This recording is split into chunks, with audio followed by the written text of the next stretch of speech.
It's wonderful to be here. I'm expecting that many of you are actually already familiar with the organization that I'm the president of. It's most famous for this LEED certification program, Leadership in Energy and Environmental Design. And the environmental design that we've heard about today and that was celebrated by the Agriculture Secretary is exactly the kind of leadership that we are looking to try to scale.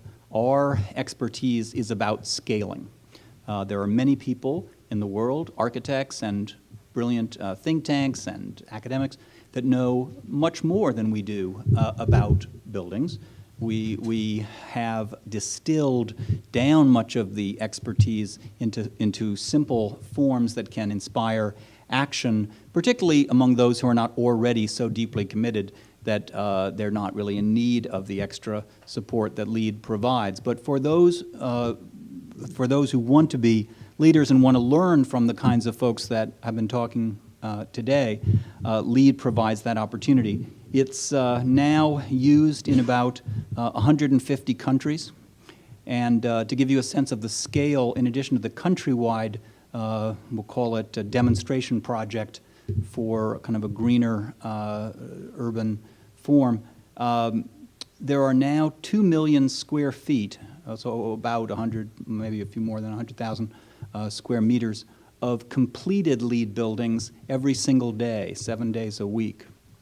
So the scaling is very substantial. And so it's scaling, again, the great vast majority of which is not a result of any government regulatory program, but in fact is generated by market demand for these kinds of buildings. And nothing spreads a good idea faster, even than UN programs and everything else, than people feeling they can make money doing something that's good.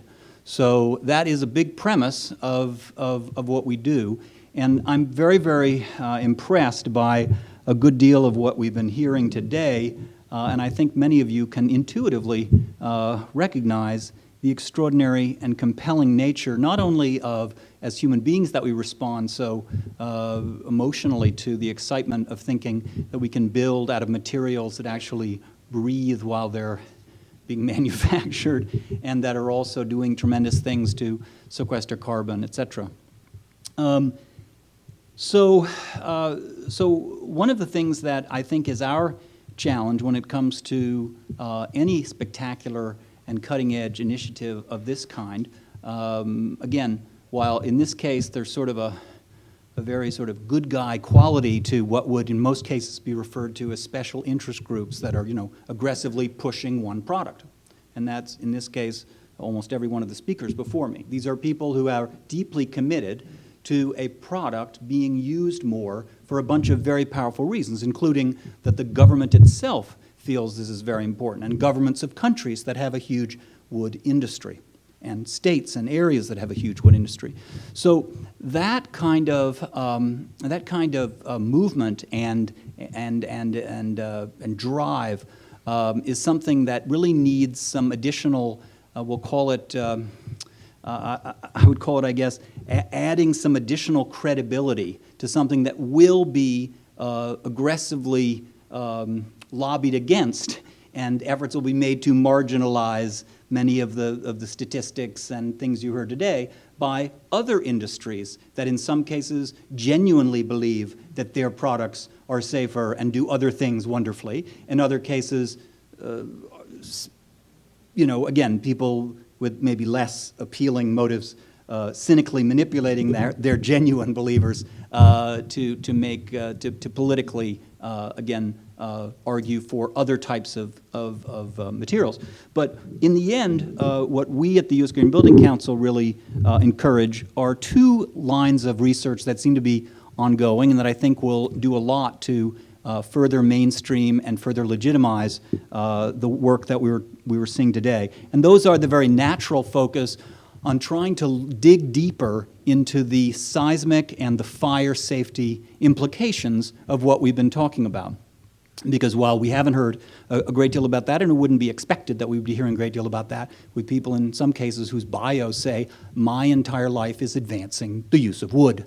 So in effect, that needs to happen, and it is happening, and the U.S. Green Building Council, and I'm sure many of the people that have spoken before me are actively participating in, one, a broad study that's being done just about the unanticipated or anticipated risks associated with green buildings in general. There's a very major study going on at Worcester, at the Worcester Polytechnic Institute, that is focusing on a whole variety of things, including buildings that are wrapped in solar panels and electrified and that could have various fire dangers, but also lighter wood structures, and some of the wood products that we're talking about are also going to be researched, and that's very, very important.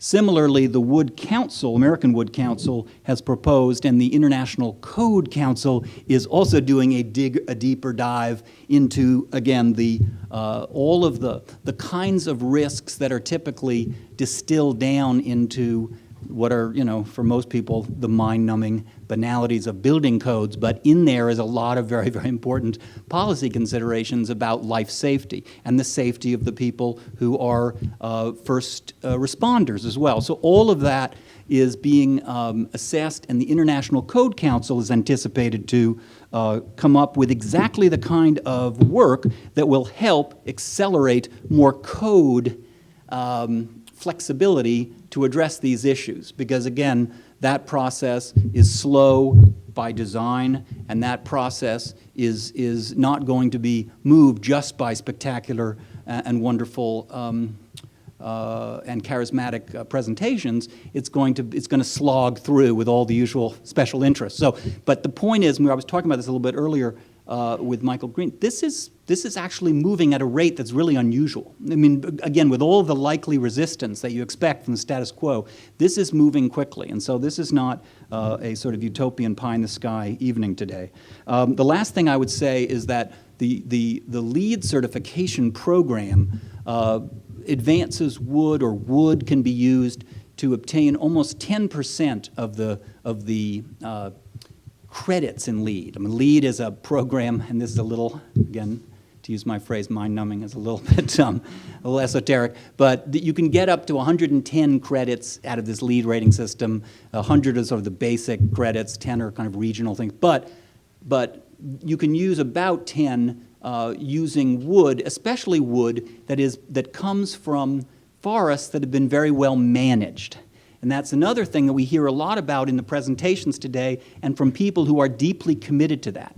But it turns out that some companies and some countries are not deeply committed to managing forests, and so it is not the kind of thing that can be sort of assumed into evidence as a natural thing. It requires a great deal of focus, and again, the business case for doing that still has to be even stronger and stronger. The business case for using the wood, that's really clear. The business case for managing forests to the kind of biodiversity goals that we were talking about today, it just turns out that a certain amount of that requires government regulation. It requires things that don't necessarily bring joy to the faces of people in the wood industry.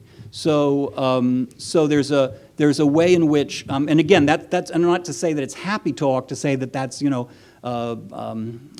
there's progress in that arena too, and there is progress in that arena, but it's not progress that at least at the U.S. Green Building Council we're incredibly impressed by, and I think that it's the kind of thing that again requires careful consideration. I think for those who are interested in further looking at these issues in general, the broad arena of life cycle analysis, not necessarily in as much detail as the brilliant Yale professors and everything else that we're talking about today, but life cycle analysis allows you to look at all kinds of products over the whole process of their being manufactured and of their being integrated into buildings, and then at the end of the life of the building, what happens to them. It turns out wood does incredibly well, as you can imagine, in a life cycle analysis. It does incredibly well in part because we don't look too closely at the forest management part of the process of the wood being created. But it otherwise does, I mean, unbelievably well. Obviously, not just for life cycle from the standpoint of environment, but even health-related issues. I mean, people are not in grave risk that the process of growing wood is creating toxic gases. I mean, there's a whole bunch of ways in which the health and environmental life cycle does very well. However, when we talk about all this cross-laminated wood and glue-laminated wood, there are binders that are binding this wood, and we need to look carefully at what is the toxicity level of those materials. And again, that's what a life cycle analysis does. And at the U.S. Green Building Council, at least, our goal is to make sure that when you're making these decisions between different types of products, you have optimal information from which to make them in the most of course, our prejudice is with a progressive kind of mindset, but at the same time that you are not glossing over any of the natural and of course necessary ways in which there are trade-offs in every decision you make in making a building. And it just is only happy talk to say there's no trade-offs with wood, it's amazing in every way.